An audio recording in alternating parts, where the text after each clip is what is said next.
Hello, Buckeye fans, and welcome to another episode of the Bucknuts Instant Reaction Show.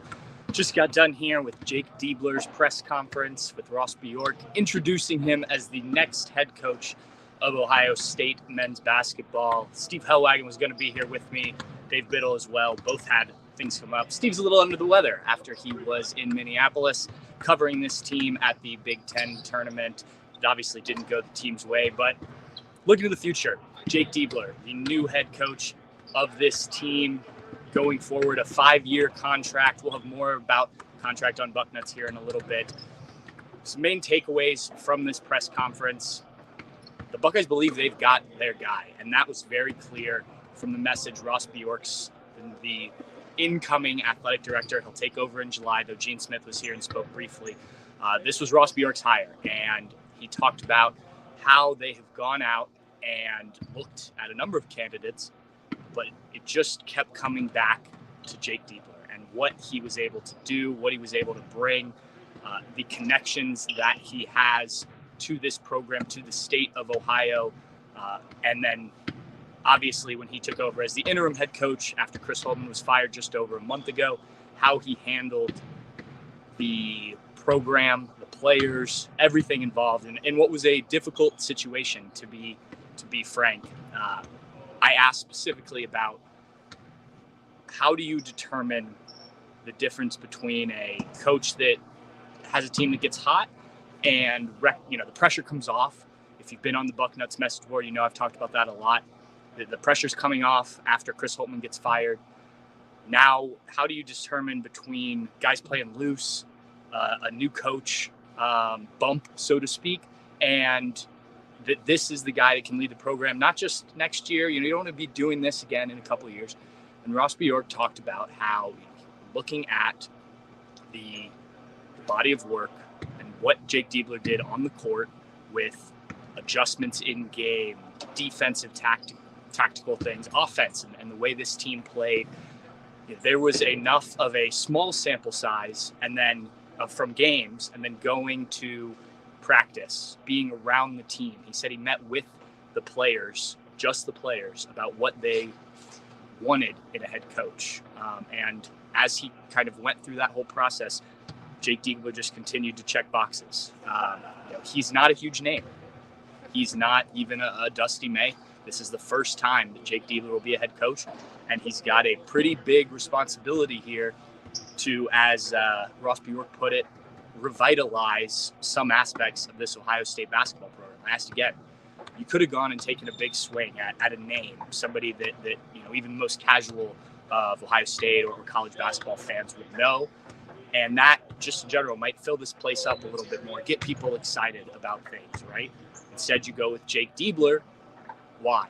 And he again pointed to his ties to Ohio and just understanding, growing up around this program and around that sport, and understanding what it takes to be successful. Jake Diebler has talked about the alumni, the former players, and how important it was to have them back. He specifically talked to them. I'll get to kind of his comments in a second, but there's an understanding of what it takes to be successful, because he's seen it. He wasn't a player here, but his brother was a player here. His dad, a high school coach. His brother was part of one of the greatest eras of Ohio State men's basketball history, right? And so there's an understanding of what needs to happen to get this thing back on track. And I thought it was really interesting, to be entirely honest. This was not the hire that I expected when Chris Holtmann got fired. Now, as we kind of moved through and the Buckeyes were winning, you could see some things. I think my thinking on that topic started to change a little bit. I still thought that they would probably go after a bigger name and a guy who had a bit more experience, specifically because I thought a new athletic director would want to have a big swing type of guy, right? But the more time that Ross Bjork spent around Jake Diebler, the more he realized that those things aren't what matter, right? You need the right guy for the program, and he believes that guy is Jake Diebler. The Buckeyes got back late Friday night from the Big Ten tournament, The plan was for Jake Diebler to kind of decompress, meet with the team, figure out what they were going to do about the postseason and if they were going to accept an NIT bid. Ross Bjork called Jake Diebler on Saturday, asked to come over to his house, went and sat down with him and his wife, had long conversations. That was obviously when things went from considering him, because Ross Bjork said Jake Diebler was always going to be a candidate, whether he got the job or not. But that when it went from really considering him to taking everything he said and putting the whole picture together, that's when the job offer was made, so to speak. And obviously Saturday night was when reports started to come out that Jake was going to be the guy. As for Jake Diebler himself, got on the podium, started to get emotional, talking about what this building, and I know this isn't everyone's favorite basketball arena, but he's got a lot of memories here. He was a senior when John Diebler was a sophomore when they won a state championship here. He said he met his wife at Ohio State. They've had a lot of memories here watching John play. Now, obviously, being an assistant coach under Chris Holtmann here, and just talking about how important this building, Ohio State, is to him. And that's not the only thing you need as a head coach.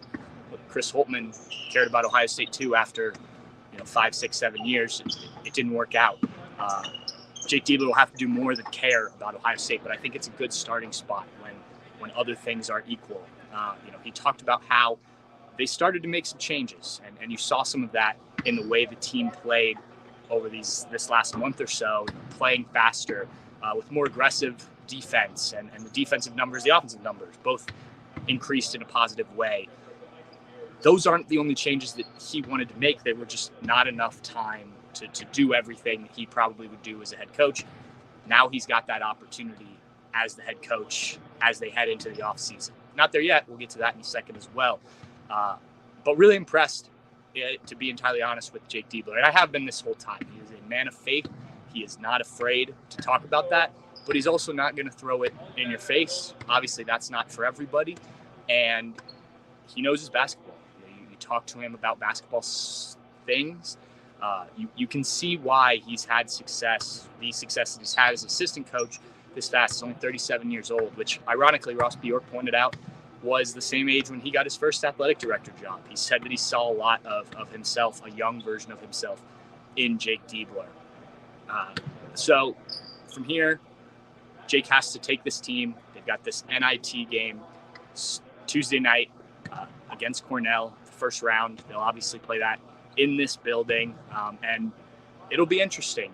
Jake was asked about kind of how he'll feel differently, how things have been handled as he's trying to balance all this over the last few days. He said, "I'll let you know tomorrow." But I think the focus for Jake has always been on doing what's best for this program and putting this program in the best place during his time. He didn't know how long that was going to be to have success, and he's done that so far, obviously, with the record they had at the end of the regular season, getting a win over Iowa, an upset win over Iowa in the Big Ten tournament, nearly beating Illinois. I wrote about that game and some of my thoughts from there, including the officiating. If you want to read that on Bucknuts, that went up on Saturday. But now the focus turns to the NIT, and Ross Bjork talked about going to win that and making a deep run and what that can be for this program going forward. It also keeps guys playing basketball at a time when the transfer portal just opened today, right? And then that's another factor in this. And not that it was the only factor, but there are a number of other schools that have head coaching openings right now. And those programs, they lose some players here as they kind of wait for guys to open up. Once they figured out that Jake was the guy, it was, why wait? Why try and talk to other people? And they did talk to plenty of other people. Ross Bjork said in some capacity or another, they talked to 50 coaches. Now, some of that wasn't necessarily about this job, but getting senses of what this job looks like to people or about other guys. But there were a number of candidates they looked at. He obviously did not want to go into detail. We had reported that it kind of come down to Jake Diebler and Dusty May, but obviously they did a lot of background work. One thing I forgot to mention about Ross Bjork, he said as soon as as Gene Smith fired Chris Holtmann, he set up a bunker. He was at home in Texas before he's made the move here.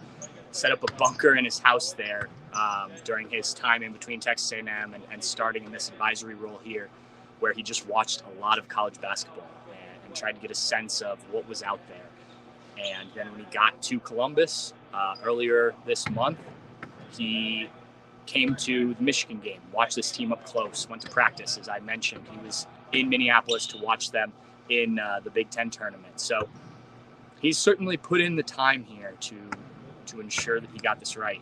And we're not going to know that for some time now, but this was a big hire for Ross Bjork. It's obviously his first hire as not fully the Ohio State athletic director, but for all intents and purposes in this situation, he is.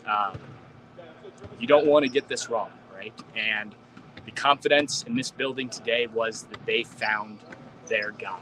And Jake Diebler, despite the inexperience as a head coach, coached, I think, in total 9 games this year, including one early in the season when Chris Holtmann was sick. Despite that inexperience, he has all of the other characteristics to handle this job and to bring this program forward. Both Jake Diebler and Ross Bjork talked about the fact that there's a need to elevate back to where this program should be. As I mentioned, Jake has seen where this program can go, the Final Fours and Big Ten championships and stuff because of his brother and because of his connections back to Ohio. They both made it very clear that they expect this program to build back to what it was. Jake Diebler was asked about his philosophy of the transfer portal versus high school recruiting. And he said high school recruiting is always going to be vital for the success of this program and recruiting Ohio and whatnot. But they also know that the roster building has changed, right? You have to hit the transfer portal to be successful. So, I really liked what Jake Diebler said. As I said off the top, I think he's been very impressive with everything he's done since he's taken over in a difficult situation. And now he gets to call this program his own. And it'll be interesting to see what that looks like when Ohio State takes on Cornell. But it's going to build, and it'll look different next year, obviously, when they've had an off season to work on things, what the roster looks like, who comes back, who is added to the program in addition to the 2 freshmen that they will have coming in. So I think there's some energy here, some juice. I think the way that this finished, keeping the continuity with Jake Diebler in charge, is it the home run hire that maybe some people thought? The big names, even the Dusty Mays, it's not. But that doesn't mean that it can't be successful, and that is the belief here. So I'm going to get out of here. I've been here way too long today anyway. Fun press conference, talked to a lot of different people. We'll have more of that on Bucknuts. Dave Biddle's already at home working. Steve had the videos up. So if you haven't seen those, you can find them over on Bucknuts. I wanted to do a quick video here, talk with you guys about this. And stay tuned to Bucknuts. We will have plenty more on this. Spring football starts back up tomorrow after spring break, tomorrow being Tuesday. So we'll have a lot of stuff. It's going to be a busy week. We got Pro Day Wednesday. These guys playing, the women playing at the end of the week. We're going to be busy. So hope you guys stay tuned to that and follow us on Bucknuts for everything Buckeye related.